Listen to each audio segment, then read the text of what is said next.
Ministério da Cultura e o Instituto Cultural Vale apresentam a terceira edição do Flitabira.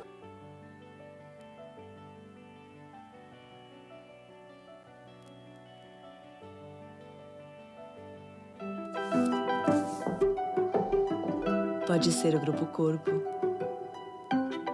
ou a Companhia de Dança do Pantanal.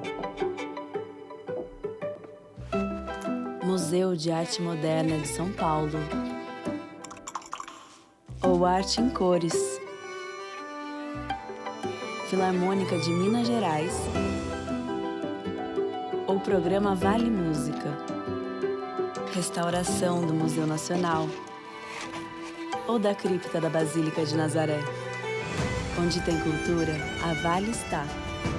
Dos projetos que todo mundo já conhece, até aqueles projetos que todo mundo precisa conhecer. A cultura brasileira tem o nosso apoio.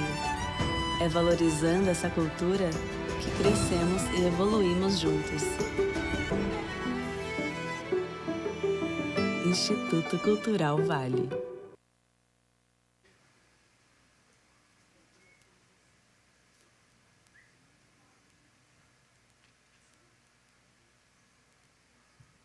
Bom dia.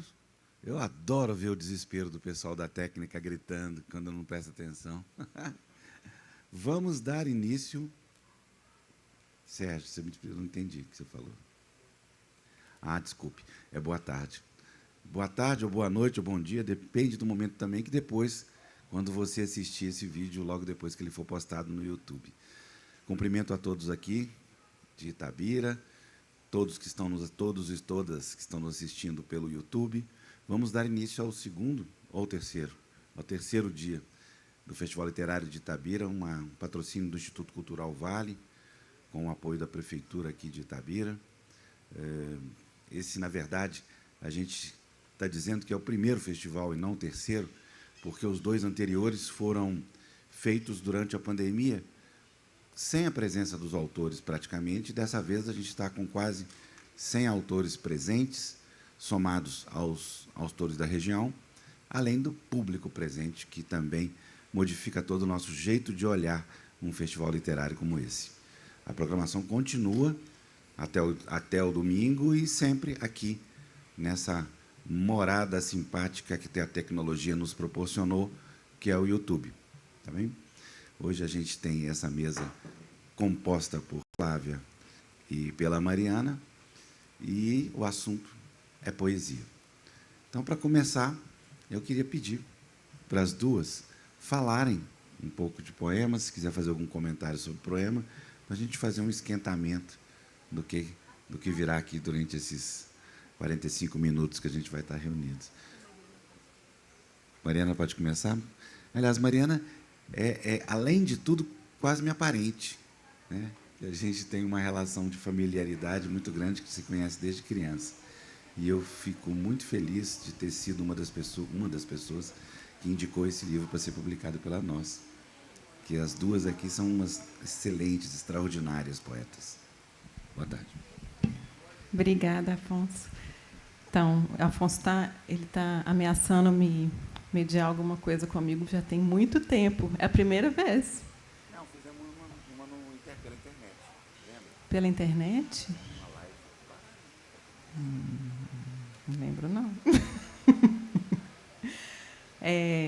O Afonso é uma pessoa muito especial na minha vida, porque ele leu minha poesia, ouviu, né, o meu grito pela poesia e acreditou nele. E eu sou muito grata a você, Afonso. Leitores também. Então, essa mesa chama Claro Enigma. Então, eu acho que a gente podia começar lendo um poema do livro Claro Enigma, do Drummond, que é muito bonito. E o Drummond é nossa terra, né? Nossa raiz. Então, eu queria ler um poema dele que chama O Chamado.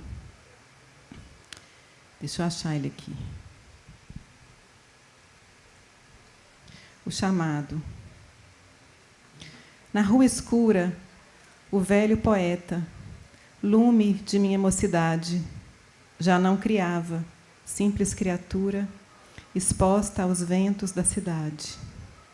Ao vê-lo curvo e desgarrado na caótica noite urbana, o que senti, não alegria, era talvez carência humana. E pergunto ao poeta, pergunto-lhe, numa esperança que não digo, para onde vai?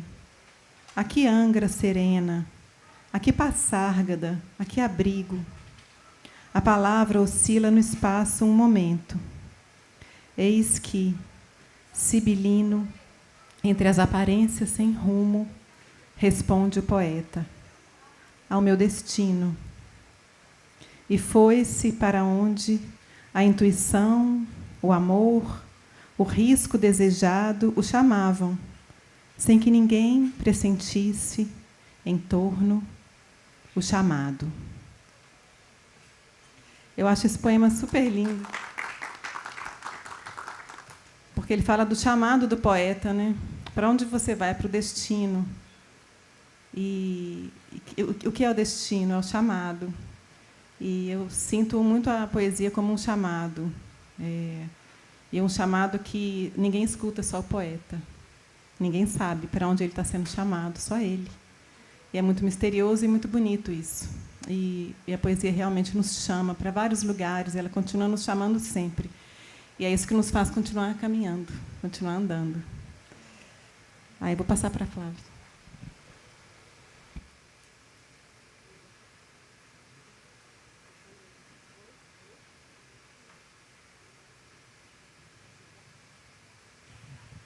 Alô? Boa tarde, obrigada por terem vindo aqui hoje. Obrigada, Afonso, pelo convite. E é isso mesmo, né? Eu acho que todo mundo que escreve e todo mundo que lê poesia é chamado para ela. E você falou também na nossa terra, né? Eu há muitos anos vivo entre Brasil, Estados Unidos, fico muito fora. E cada vez que eu estou assim, me sentindo um pouco perdida nessas outras esferas de outras línguas, eu recorro a poetas como o Drummond, né? aos nossos grandes poetas. Outro dia reli também o Poema Sujo do Ferreira Goulart, e aquilo realmente nos traz de volta a entender assim a nossa língua e quem a gente é nos mínimos detalhes, né? Fala com a gente. Então, eu vou ler aqui um poema da Mariana, acho. Posso ler o Drummond?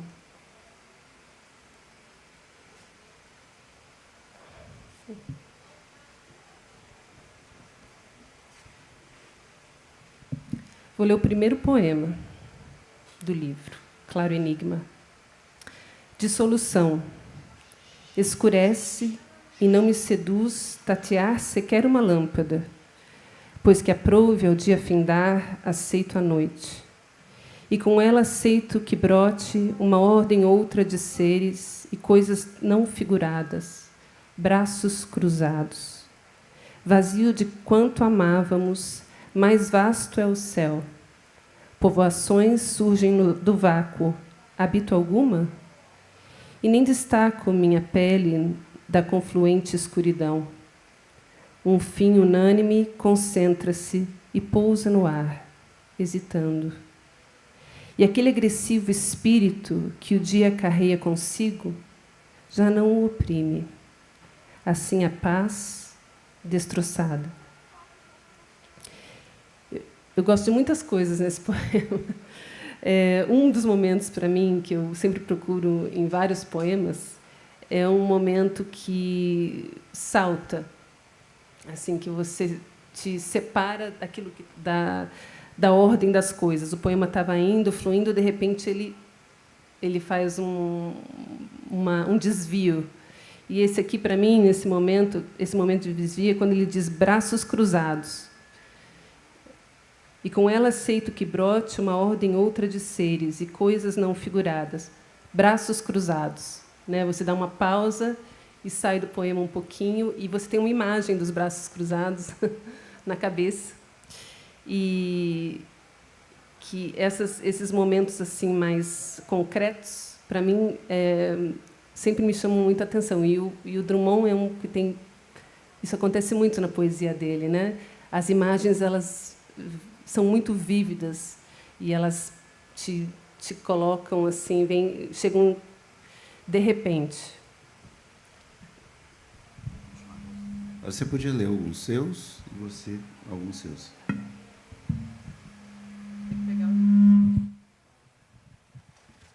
Você não sabe de cor?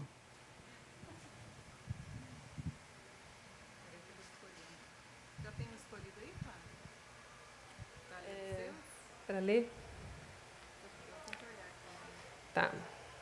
Bom, esse meu livro, eu tive uma ideia um pouco incomum para a poesia, que é fazer uma espécie de narrativa poética. Então, ele segue uma certa sequência, e ele é na voz de um personagem que é um astronauta no futuro.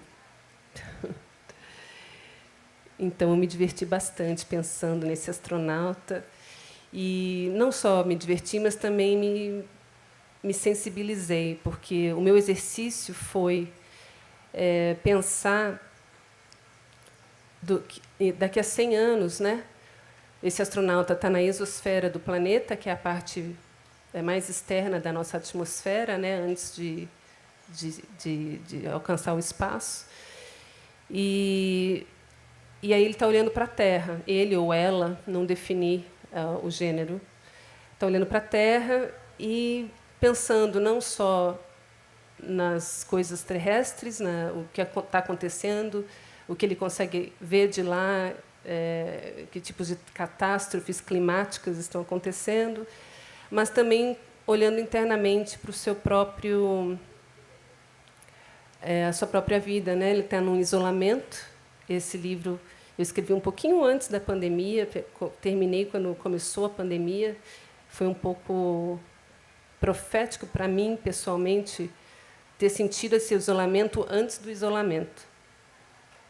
Então, eu vou ler o primeiro poema o segundo poema, para situar um pouco essa voz. Da exosfera observo. A luz reflete no fragmento de espelho que seguro na mão como em código Morse. Pequenos socos de luz. Cada soco, uma estrela minúscula que se apaga. Daqui, a Terra é uma massa pisoteada de eventos, enrugada camadas adentro, encrustada de torres e cancros. Eu, astronauta, sem outra identificação que não a humana, emito meu testemunho, impresso em ar rarefeito, nas ondas invisíveis da voz.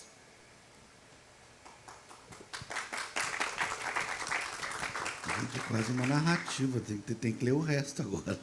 É uma narrativa. Mariana? Se puder, inclusive, Mariana, antes de você falar dos seus outros 2 livros rapidamente, porque, para mim, é quase uma extensão da sua obra, né?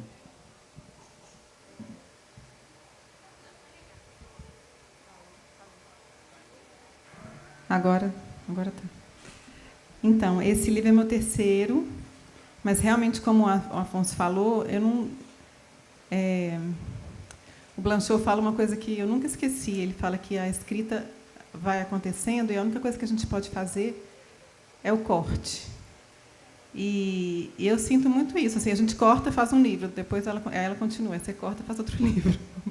Então, é muito contínuo, né? O meu processo é muito contínuo. Tem sido. E esse é o terceiro livro de poemas. Se chama Ar Aberto. Ele está sendo lançado agora. Os outros se chamam Verbo do Rio e A Matéria Mais Suja do Dia. A Matéria Mais Suja do Dia foi escrito bem na pandemia, bem no final da pandemia. E esse aqui ainda tem um restinho de pandemia, mas já estava com o ar aberto. Então, sem querer, eu dei o título para esse livro sem pensar nisso, mas depois eu entendi que ele tinha a ver com essa nossa nova capacidade de viver no ar aberto. Então, eu acho que fez sentido demais para mim. Eu vou ler, e uma característica desse livro é que ele tem uns poemas grandões, uns poemas quase... não é uma narrativa, porque é uma narrativa maluca a minha, né? Mas eles são talvez um pouco mais narrativos assim do que os outros. Aí eu vou ler um grandão aqui, que eu gosto.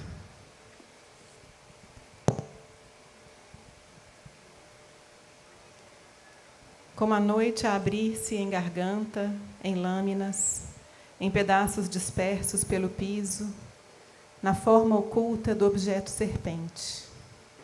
O objeto que significa cresço, mesmo que sem peso, construindo pontes entre vias que não se cruzam, a cidade a formar-se em fatias, cada barraco em desalinho, cada fogueira de restos a amontoar-se. Os caminhões, as varinhas, os homens mágicos transportam, saculejam um forno, uma cama. Descansam uma criança sobre um pano.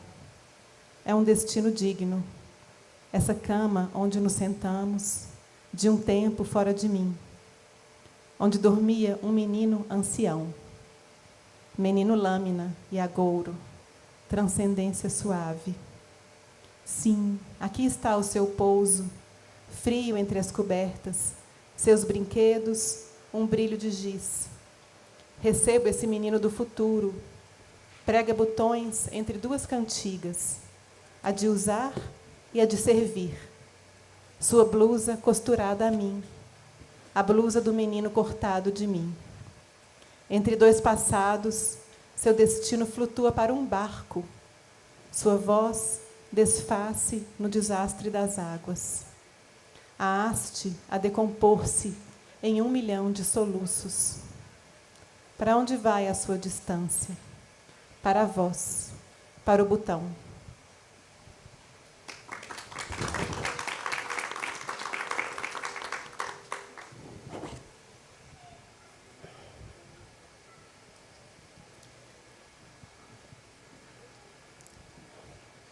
Dar uma sequência aqui. Flávio, eu queria aproveitar, pedir também para você falar sobre os livros anteriores, para dar uma composição. Esse é o meu 4º livro. Meus anteriores são A Casa Azul ao Meio-Dia, Quartos Habitáveis e Um País. Aliás, em Um País eu tenho um poema que eu escrevi para o Drummond. De repente eu vou ler esse, então. Eu acho que está aqui. Na verdade, é uma série intitulada Aos Nossos Poetas, e são 12 poetas que eu leio sempre. E para o Drummond eu escrevi isso, para Carlos Drummond de Andrade. O inseto cava, cava, cava, áporo no único chão, bloqueado na matéria que não termina.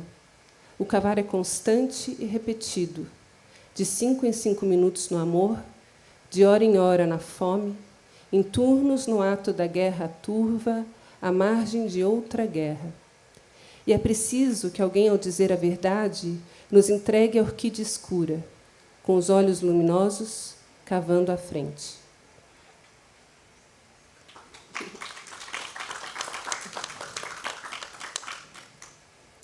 Deixa eu só voltar para o astronauta, então, senão a gente vai se perder. Vou ler um curtinho aqui. Durmo mais fundo e me fecho por dentro.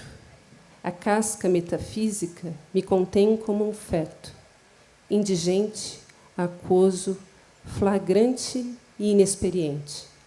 O observador e o nada, nadando multitudes no vazio.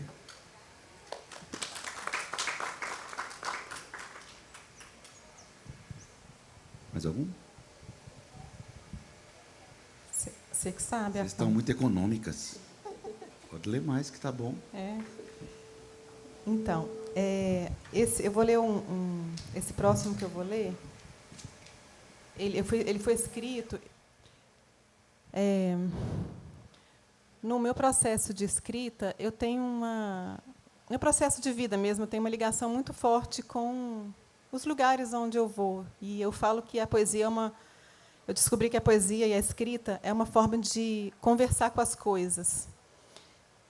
Porque quando eu começo a escrever, é como se as coisas estivessem falando comigo. Então, volta à memória uma série de lugares onde eu fui, coisas que a gente guarda em algum lugar e que a gente achava que não lembrava, que não estavam guardadas, elas surgem.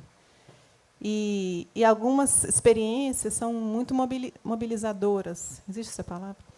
Mobilizantes, mobilizadoras. Algumas experiências são assim. E a gente foi recentemente, durante a pandemia também, num momento de muita clausura, eu fui com meu marido e meus filhos para um lugar chamado Ibitipoca. Só que a gente não foi exatamente para Ibitipoca, onde tem o parque de Ibitipoca. A gente acabou indo parar num outro lugar, que era... Como chama aquela cidade, Lucas? A cidade de baixo. Lima Duarte? Não, não é Lima Duarte, não.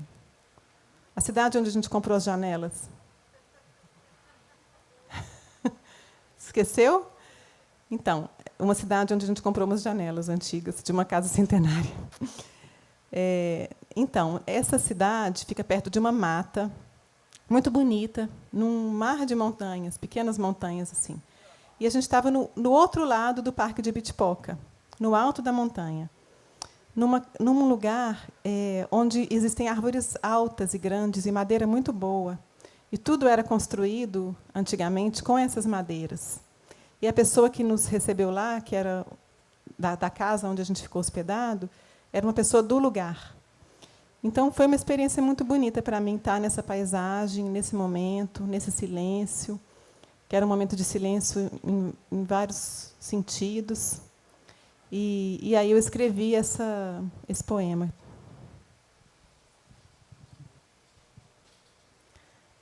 Pelas folhas de couro pendem tortas as folhas das janelas. Pequenas, do peito ao pé, as mulheres, inclinadas sobre o fogo. A lenha seca funde o céu ao arado, a colheita ao respingo frio das nuvens. A água é sempre. Existem vários pássaros que chamam a imobilidade. A boca solta a fala, no caminho até a vista de esperar.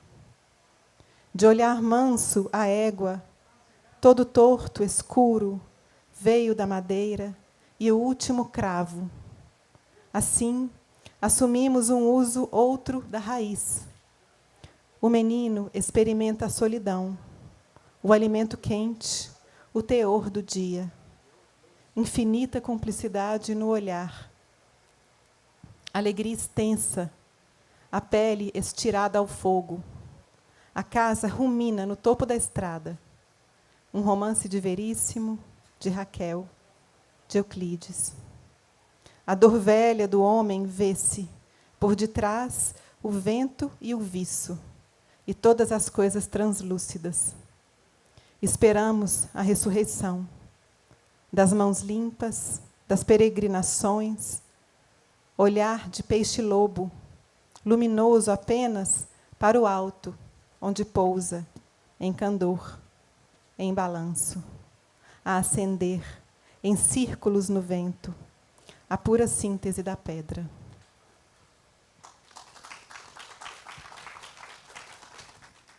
Flávio?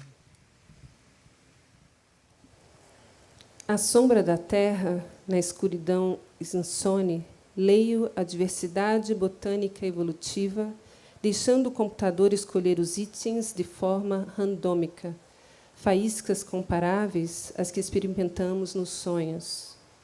Baobá, Andansonia digitata, categoria árvore, origem África, status extinta. Uma árvore gigantesca se aloja nas estepes do subconsciente como se existisse ali, plantada no clima ideal, no solo ideal, purificada, isolada. Dígitos fincados no chão, cabeça coroada de enormes flores brancas. Tento visualizar o tato indizível de uma pétala. O máximo que encontro é uma noção suave de rosa.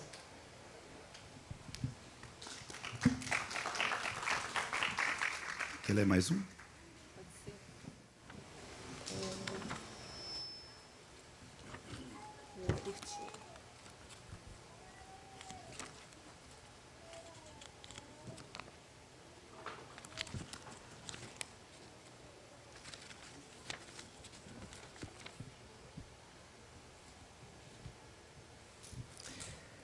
Noites redundantes. Pássaro empoleirado no galho negro. Noturno, alça voo. Bloqueia estrelas no seu percurso. Risco no manto brilhante. Uma película fina desce sobre os olhos. A membrana nictitante, como um escudo, insinua verdades opacas na noite.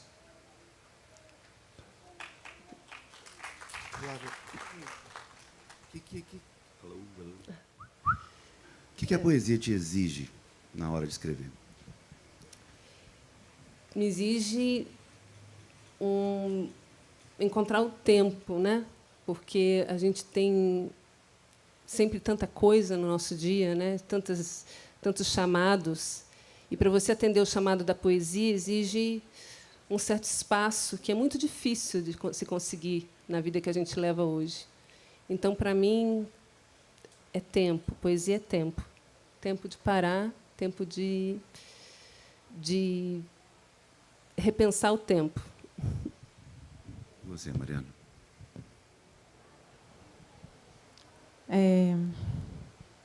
Tem tempo, né? Mas também exige uma disposição, né? Não sei o que vem primeiro. As pausas são importantes para que a gente crie espaço para que o chamado aconteça, assim, né? Mas, ao mesmo tempo, tem que ter uma grande disposição, porque acho que qualquer escrita ela exige um contato com coisas que, se a gente tivesse capacidade de lidar com elas no dia a dia, elas não estavam guardadinhas lá nos armários. Então, a gente precisa de muita disposição, muita coragem. Acho que a poesia também exige coragem. Qualquer escrita, acho que exige muita coragem. Sim, quer perguntar? Quer falar eu tenho uma amiga que ela ficou tão obcecada com essa questão do tempo que ela escreveu um livro inteiro sobre relógios. Lindo o livro dela, aliás, é bem experimental, chama Ou Orchid ou Clock. Mas como é que você resolve essa coisa na poesia? Você é uma pessoa que fica horas, dias em cima do poema, ou saiu, acabou aquela coisa no... Depende. Eu acho que depende de cada situação, de cada trabalho. Eu, normalmente, sou meio bissexta. Assim, eu levo uns 5 anos, fico ruminando na minha cabeça sem escrever nada. Eu só pensando naquilo. E, aí, de repente, eu vou sentar para escrever, aí vai rápido. E, às vezes, não. Tem uns poemas que aparecem nos ínteres, né? Eles vêm separados, né? Vêm em pedaços também. Mariana, o que eu observo na sua poesia é que a questão da velocidade ela é importante, né? Você escreveu um livro de poemas, o seu segundo, em certa medida, curto, né? Não é um poema caudaloso, por exemplo, como esse. Como é que funciona isso? Você consegue separar as coisas ou vai no fluxo?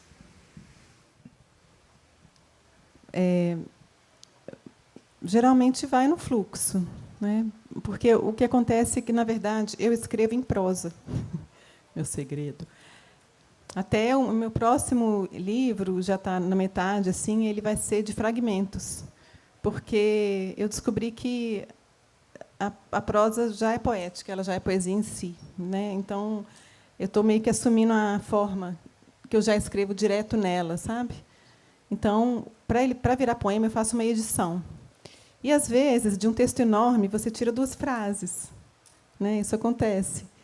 Então, por isso, esses poeminhas pequenos, porque, às vezes, você está ali, a minha ruminação acontece mais na escrita, eu acho.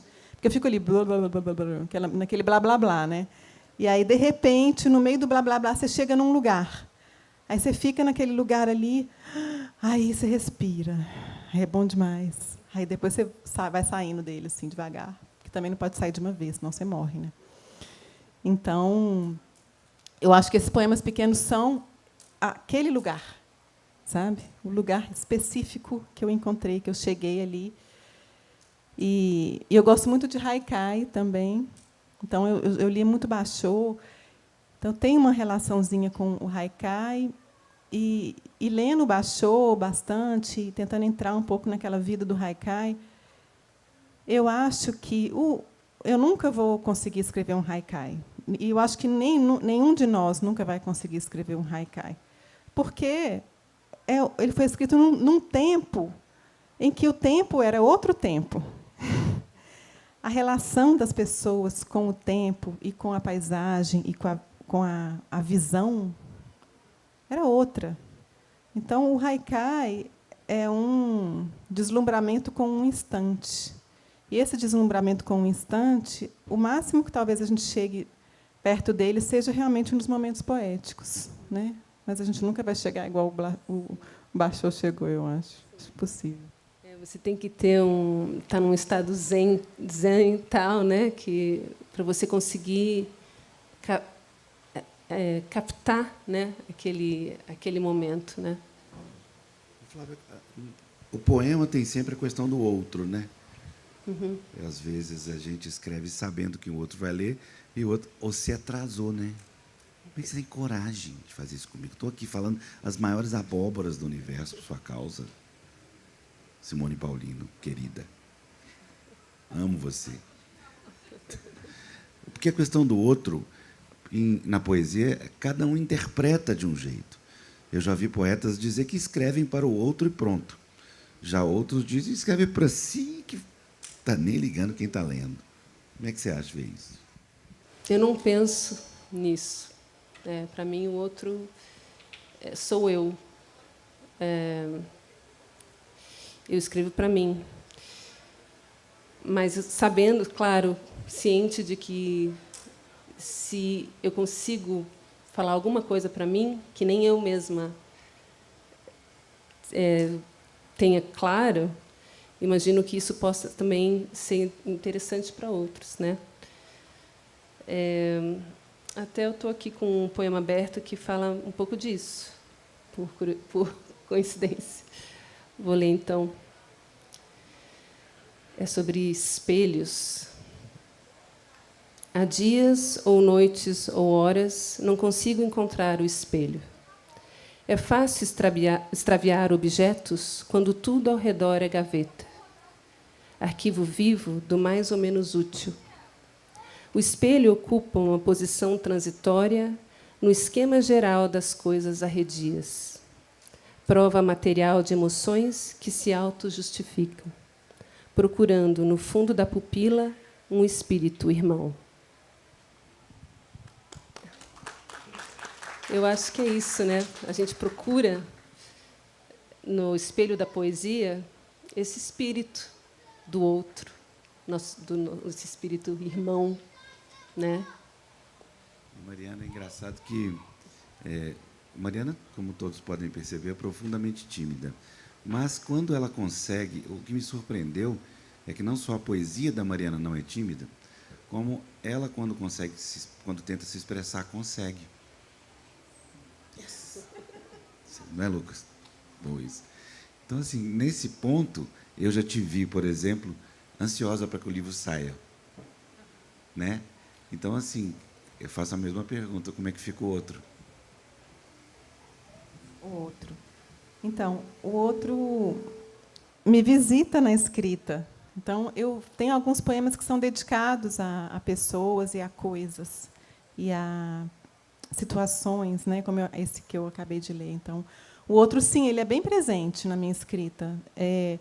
Mas eu realmente não fico pensando no outro, no leitor especificamente, mas o outro no sentido de uma pessoa que atravessou o meu caminho. Então, eu vou até ler lembrei aqui eu tenho nesse livro um poema para Bach, o compositor Bach. Tem um poema para Miles Davis. Então, são outros, né? Tem um poema para o Cacau, que é o meu cachorrinho que morreu. E esse livro é dedicado ao meu pai. E tem um poema para o meu pai também.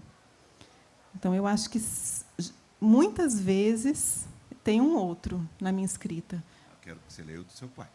É? Tá, eu ia ler o Bach, mas tudo bem. Posso ler os dois também? Pode. Vou começar com o Bach. Bach. Nada prende o dia, a pele, o preto, no conforto do leito fundo, a grande cobra a perder-se, o deslize dos baixos, das eclipses, a boca sonora, gira, reverbera, entre as árvores dos pulmões, a luta prestes. Vestes carregam os olhos, reluzem o tempo dobrado das montanhas. É vazio entre as notas. A suprema penumbra azul na janela. É o gosto da laranja. A frase pousa sobre a folha. Fabrico a folha dos meus olhos. Deslize em cílios, fábrica de nada, o canto. É muito difícil escrever sobre Bach, né? Porque ele é tão maravilhoso. Agora, deixa eu achar o do meu pai aqui, só um minutinho.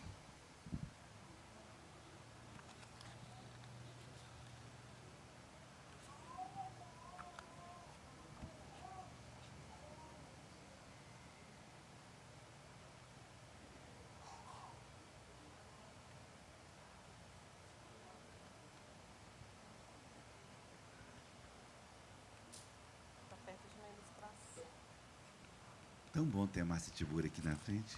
Eu te amo tanto. Lindeza.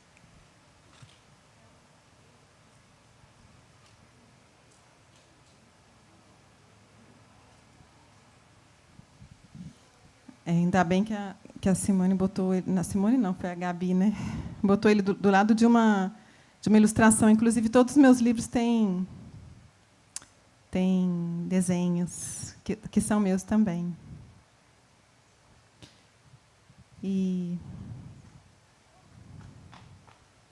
para meu pai, entre as sombras das palmeiras, seu arquipélago de distâncias a pé, trajeto das tuas hastes, dos teus painéis, onde o contorno é um traço à disposição dos olhos que navegam a consistência dos cachos.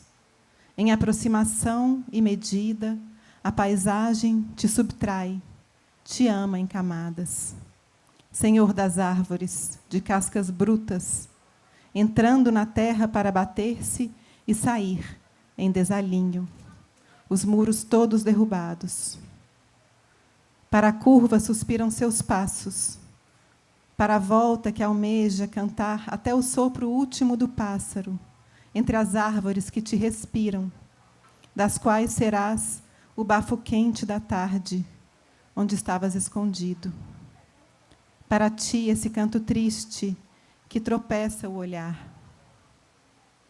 Casulo escondido na barba grossa do campo, junto à árvore que chora flores vermelhas até o ponto de nudez. Todas as mortes em teu regaço. Entre espada afiada e roca, a adormecida, luz que atravessa o mosaico da porta, e nunca chega. Rumina entre seus jardins o plantador de ilhas.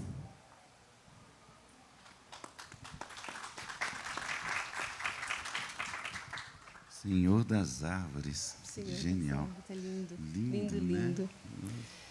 Me inspirei. Também escrevo para o meu pai, ó. Tem um para o meu pai, então. Vamos com paz hoje. Imune à idade, Meu pai caminha 2 quilômetros por dia. Engenheiro inveterado das tentativas, sempre em sua melhor forma, reza pelo prazer dos percursos, como quem dança no limiar improvável.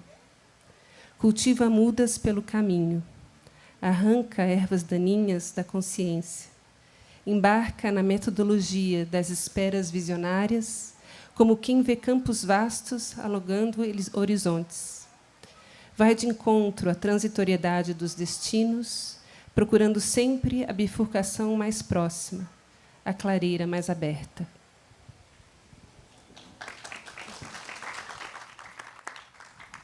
Bem, gente, estamos caminhando para o final. Alguma pergunta, Marta Tiburi?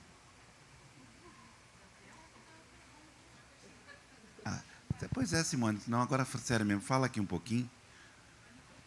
Não, uma pergunta não, mas a Simone Paulina é a editora da editora Nós, a primeira pessoa que leu esses poemas.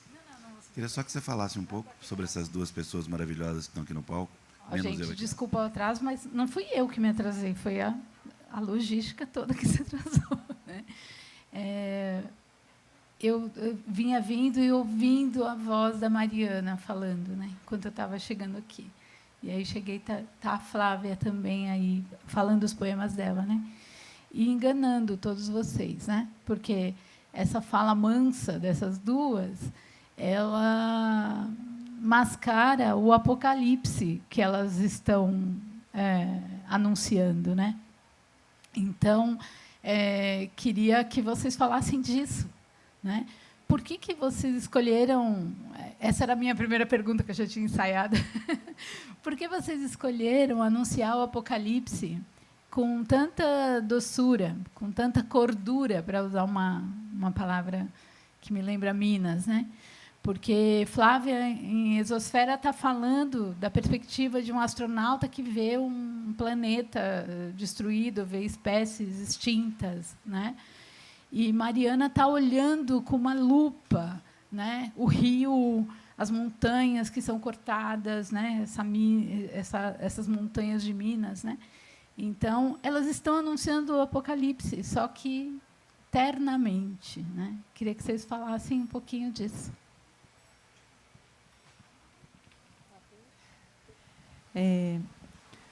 No meu caso, nada é proposital, né? Assim, como a poesia, a minha escrita, ela se escreve assim. Eu não fico muito pensando sobre o que eu vou falar. Mas se o apocalipse está acontecendo, né? Então a gente fala dele. Mas de certa forma, quando você está num processo de qualquer tipo de arte, né? Você sempre chega nos lugares difíceis, né? Nos lugares mais duros, assim. E a gente sempre anuncia um pouco, a gente sempre fala um pouco antes, né? Eu acho que eu falo que o poeta é um pouco profeta, assim, sem querer você acaba tocando em assuntos que logo eles começam a borbulhar, assim. Então acontece mesmo. E é muito. Agora, o que acontece no meu caso é que eu moro numa montanha, né? Numa montanha de minério, moro no quadrilátero ferrífero, como aqui nós também estamos, né? No quadrilátero ferrífero. Então, a gente está num lugar no qual a gente observa todos os dias, né, as montanhas sendo cortadas. E eu, assim como meu pai, eu estabeleço uma relação com o mundo vegetal. Ele é o senhor das árvores e eu também tenho um sanguinho verde nas veias, assim. Então, quando eu ando pelas montanhas e estou ali perto dos rios, eu crio uma relação muito forte com eles. E eu acho que esses rios, essas montanhas, eles estão gritando também, eles estão falando. E eu acho que eles sussurram coisas nos meus ouvidos, assim como os pássaros. Eu acho que todo poeta, na história, a gente sempre tem poemas sobre natureza, né? A natureza, acho que é o assunto número 1, né? E como a gente tem esse chamado, se a gente está num mundo de hoje em que a natureza é tão óbvio que as coisas estão se desintegrando, né? é isso que a gente capta, é isso que a gente vê, né? E, como a Mariana falou, não é intencional, às vezes, é uma forma de você expressar aquilo que te aflige quando você lê uma notícia, quando você pensa no futuro, né? No meu caso, eu estava um pouco aflita com o estudo e resolvi colocar no papel. Então, a natureza ela está sempre presente, de uma certa forma, né? E hoje, infelizmente, ela está presente de uma forma complicada, de uma forma muito frágil, né? E então eu inclusive, quando eu estava chegando no final do livro, eu achei que eu estava ficando muito deprimida com o meu próprio livro. Aí eu falei, não, espera aí, eu preciso... Tem um resquício de esperança, né? Então, eu lá para o final, eu pego um gancho de esperança e quero terminar o livro nessa nota, assim, né, de que a gente ainda está aqui, a natureza está aqui ainda, ao nosso redor, e mesmo que o tempo esteja correndo rápido, a gente ainda tem muito que possível de fazer, e eu queria despertar isso de alguma forma. Primeiro, a preocupação, dividir essa minha preocupação. E quando você fala, porque é muito diferente você ler uma matéria, um artigo sobre o clima, do que você experimentar sensivelmente, né, no seu coração, quando você lê na literatura, te toca de uma forma, às vezes, mais profunda. Então, é uma forma de tentar se comunicar essas minhas preocupações. Moças, muitíssimo obrigado. Chegamos ao nosso limite de tempo. Ricardo Prado e Ricardo Ramos já chegaram. Queria pedir para vocês fazerem o encerramento. Como é que a gente faz o encerramento? A gente fala mais um poema? Ou... Ótima ideia. Pode ser? Acho que eu vou ler um poema da Flávia, então. Ah, tá. Então eu leio o teu. Tá. Eu e a Flávia, a gente já está virando melhor amiga de infância. Sim. É muito bonito o livro dela e é uma poeta muito especial mesmo, é muito forte, muito bonito. Em meio ao nada inorgânico, a voz humana é sempre mais real. Germina no peito uma planta nativa. As folhas crescem tão rápido que fecham todas as vias de retorno. Nesse estado de elevado, de pertencimento, amamos proliferamente.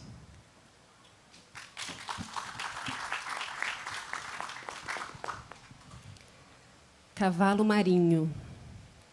Elegância recortada, surpresa da manhã estendida, dos ouvidos alegres de pássaros. O olhar dançava sobre a água, a mão descansava sobre qualquer resto, qualquer beira. Um canto longe, quase estranho, a paisagem envolvia-se na desconfiança. Sua forma era uma aventura de luz. Pequeno como um lápis, desenhava a realidade recortada do sonho. Viajante noturno. Quanto tempo levou para atravessar a correnteza perdida? Sua aparição era um fio partido, uma herança lunar, em pleno dia, cavalo instantâneo, eclipse.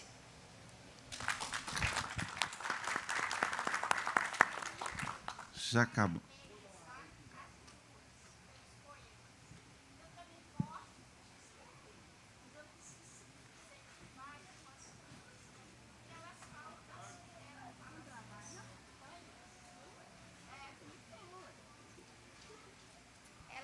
Das montanhas de Minas. Então, muitas vezes, quando eu saio de Minas e só vejo planície como Brasília, aí eu choro. Eu quero ver minhas cacundas, como eu falo, as cacundas de Minas.